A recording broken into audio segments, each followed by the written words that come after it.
Bonjour à tous et à toutes, je suis ravie de vous retrouver pour notre parenthèse art-thérapie hebdomadaire.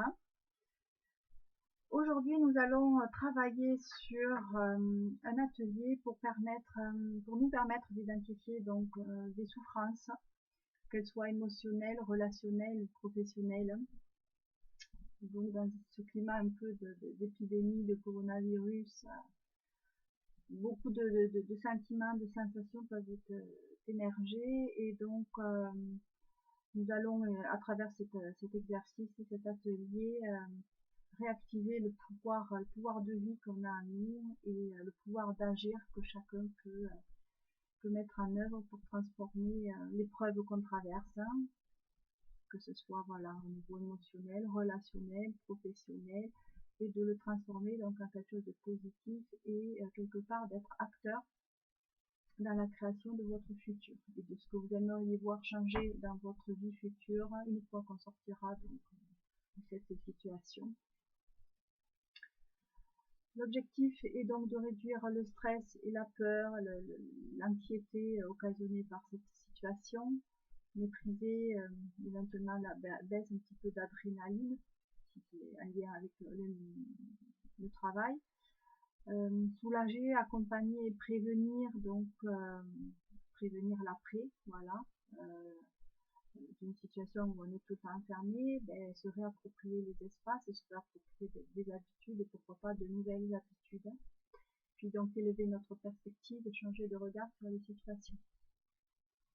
Donc je vous propose dans un premier temps une relaxation assez courte, où on porte une attention particulière sur sa respiration, expiration. On inspire profondément par le nez, en gonflant le ventre, on bloque un petit peu, et puis on expire profondément par la bouche, tout doucement, plusieurs fois, et puis voilà, ça permet de se reconnecter à nos sensations, à sentir ce qui se passe dans notre corps, et puis vous pensez à ce qui vous fait du bien. Voilà, si vous vous voyez allongé sur une plage, la sensation de chaleur qui nous enveloppe, éventuellement le soleil couchant, si c'est un moment de la journée que vous aimez bien, ou plutôt allongé dans l'herbe, dans la montagne, avec le bruit d'une rivière qui chuchote à vos oreilles. On respire.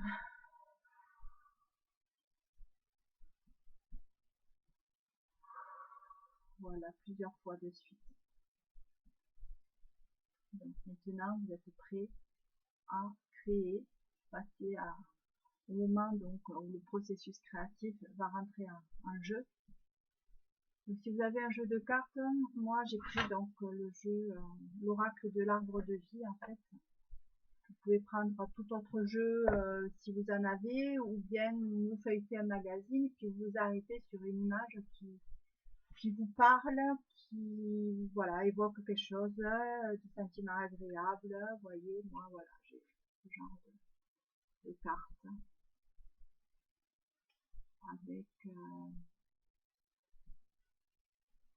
avec des motifs relativement simples, doux, colorés, voilà, évoque la nature.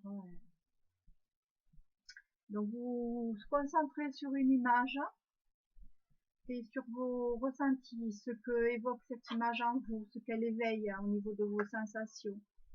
Est-ce que ces sensations se situent au niveau du cou, de la tête, de votre cœur, de l'estomac, des jambes, des bras, des fourmis? Quelle couleur vous voyez au fond de vos yeux, à travers vos yeux, une couleur, une forme? Essayez vraiment de vous concentrer sur ces sensations. Et puis vous prenez une feuille. Alors un grand format serait l'idéal, sinon vous prenez une feuille A4 classique que vous partagez en deux. Au niveau matériel, vous prenez ce que vous avez sous la main, si c'est des crayons de couleur, si c'est des feutres, si c'est de la peinture. Et sur la partie de gauche, vous voyez, moi j'ai pris donc double page, et donc sur la partie de gauche, donc on est en miroir, sur la partie de gauche, vous représentez le présent. représenter l'épreuve que vous traversez, la situation que vous vivez, l'expérience voilà, qui vous porte souci, qui vous procure des sensations fortes. Vous mettez toujours un lien avec la carte ou les images par rapport aux sensations, couleurs dominantes, formes. Voilà, vous représentez toute cette charge émotionnelle sur la page de gauche. Vous pouvez écrire directement dessus des mots, des réflexions qui vous viennent à l'esprit, en lien avec l'image et la situation que vous représentez. Lorsque ceci est fait, on va tirer une deuxième carte du même jeu, ou vous, dans le même magazine, vous cherchez une deuxième image qui vous parle, qui vous met en lien avec ce que vous aimeriez voir modifié, transformé dans une vie future. Ou lorsque vous allez sortir du confinement, lorsque vous allez pouvoir agir sur vos futures habitudes, sur votre future vie.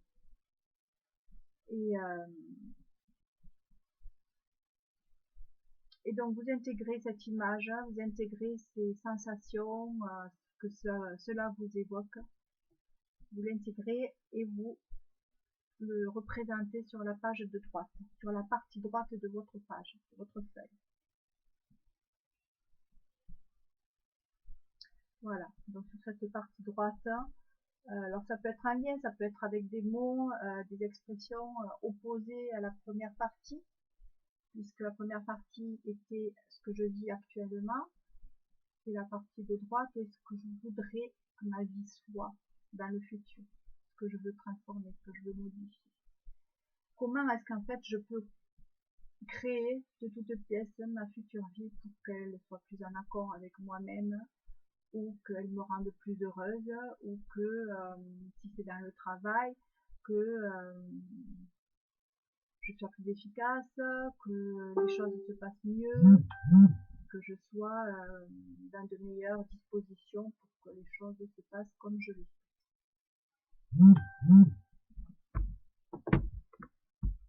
Donc voilà, vous notez également vos réflexions. Vous voyez, moi, donc j'ai dessiné, j'ai colorié, puis j'ai découpé, j'ai mis des mots, des mots-clés qui pouvaient me parler. Et puis j'ai écrit donc tout autour également des idées, des réflexions, des choses qui me sont venues au fur et à mesure donc de la création, et qu'il faudrait que je vois modifier, ou que moi je sois actrice de ces changements pour que ma future vie me convienne davantage. Puis vous pouvez tracer des liens entre les deux parties, entourer des mots, les relier, éventuellement en extraire un message ou écrire en une phrase ce que cela vous inspire, et le message ou ce que vous voudriez retenir comme un petit peu la phrase que vous répéteriez par exemple tous les matins pour vous donner motivation et courage à voir ces transformations se concrétiser. Et puis on donne un titre à la réalisation. Voilà, j'espère que vous trouverez autant de plaisir que moi à réaliser cet atelier. Moi, ça me fait toujours plus grand bien de pratiquer ces ateliers d'art-thérapie. Donc je les conçois, je les expérimente, je vous les propose. Si vous voulez me faire un retour sur ces ateliers, c'est avec grand plaisir que je les lirai ou que j'en prendrai connaissance. Écoutez, je vous dis à la semaine prochaine pour notre prochain rendez-vous hebdomadaire, parenthèse art-thérapie. Je vous dis à bientôt. Au revoir.